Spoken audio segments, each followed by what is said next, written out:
السلام علیکم ورحمۃ اللہ وبرکاتہ۔ دوستو، حضرت لقمان فرزند کے ساتھ جا رہے تھے۔ اس زمانے میں سواری جو ہے وہ خچر تھا، گدھا۔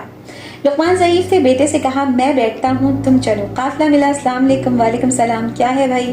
کہا لقمان کتنے بے رحم، جوان چل رہا ہے، تم بیٹھے ہوئے ہو۔ لقمان نے کہا بیٹا سنا تم نے؟ کہا ہاں بابا سن لیا، کیا کریں؟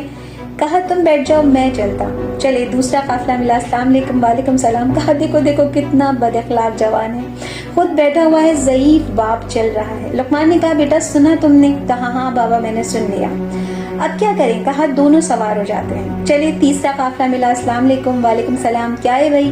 کہا کتنے بے رحم ہو دونوں، ایک جانور ہے، ایک سواری ہے، دونوں اس پہ سوار ہو۔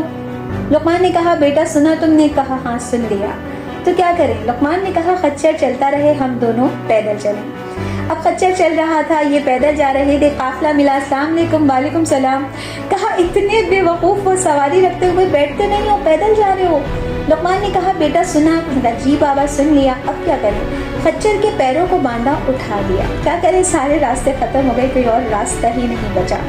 اب جو آخری قافلہ ملا تو گزرتے ہوئے کہنے لگا کہ ہم نے دنیا میں ایسے بے وقوف نہیں دیکھے کہ سواری کو بجائے کہ اس پہ سوار ہوں، اس کو اٹھا کر کے لے جا رہے ہیں۔ تو لقمان نے ٹھہرا کے بیٹے کو نصیحت کی کہ بیٹا اگر تم منزل تک پہنچنا چاہتے ہو تو پہلے دیکھ لو کہ حدود شریعت میں تمہاری ذمہ داری کیا ہے۔